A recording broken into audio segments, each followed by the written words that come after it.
কেমন আছো সবাই? আমিও ভালো আছি। আজকে ছেলেদেরকে নিয়ে পানসি রেস্টুরেন্ট যাচ্ছি।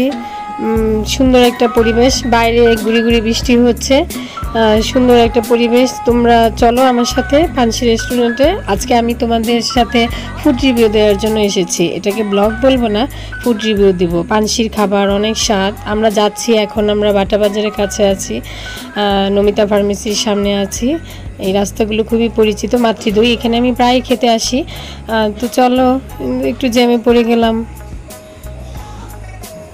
এখানে অল্প অল্প বৃষ্টি হচ্ছে, তোমরা দেখতেই পাচ্ছ রাস্তাটা অনেক ভেজা ভেজা, ঠান্ডা একটা পরিবেশ, খুবই আনন্দ লাগছে।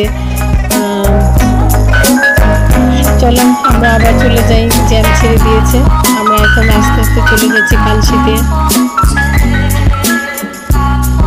দেখো আমরা প্রায় পানসির কাছাকাছি চলে এসেছি।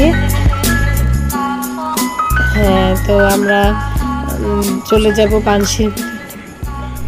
বন্ধুরা, তোমরা জানো না যে কিশোরগঞ্জে অনেক সুন্দর সুন্দর রেস্টুরেন্ট আছে। আমাদের এখানে ভালো ভালো রেস্টুরেন্ট আছে, এর মধ্যে পানসির খাবারটা অনেক বেশি ভালো। আর এখানে সামনে কাচ্চি ডাইনা এসেছে, দেখো আমরা এটাতেও খেয়েছি, অনেক ভালো খাবার। তো আমরা এখন পানসির ভেতরে চলে যাব। পানসির উপরে সেই আনোয়ারা মার্কেটটা দেখাচ্ছি তোমাদেরকে। চলো আমরা এখন পানসির ভেতরে চলে যাচ্ছি। পানসিতে আমি আমার ছেলেদের নিয়ে ঢুকেছি। সেখানে গিয়ে সুন্দর খাবার অর্ডার করেছি। ওইটাতে ছিল নান, চাপ। এখানকার খাবারগুলো অনেক বেশি স্বাদ। তো তোমরা খাবার আসলে দেখতে পাবে, অনেক লোভনীয় খাবার। দেখো কি সুন্দর পরিবেশ, পানসির ভেতরে এত সুন্দর একটা পরিবেশ। দেখলে মনেই হবে না যে এটা কিশোরগঞ্জে, মনে হবে ঢাকার কোনো একটা বড় রেস্টুরেন্টে আমরা খেতে এসেছি। খুব সুন্দর একটা পরিবেশ। এখানকার ব্যবহার, ওয়েটারদের ব্যবহার খুব ভালো। আমাদের খাবার চলে এসেছে, আমরা নান, চাপ। আর এখানকার সব থেকে মজাদার হলো এখানকার সেই মিষ্টি সসটা, অনেক বেশি স্বাদ। তোমরা খেলে বুঝতে পারবে, চাপগুলো অত সুন্দর, অত স্বাদ বলার বাহিরে। তোমরা যখন খেতে আসবে তখন বুঝবে। আমি খেয়ে সবসময় পানসিতেই বেশিরভাগ সময় খাই। এই যে দেখো মিষ্টি সসটা অনেক বেশি স্বাদ।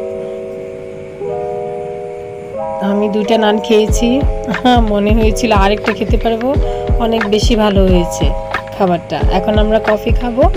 কফি খাওয়ার পর আমরা আমাদের রাতের খাবার শেষ করে বাসায় চলে যাব। তো তোমরা বন্ধুরা ভালো থেকো।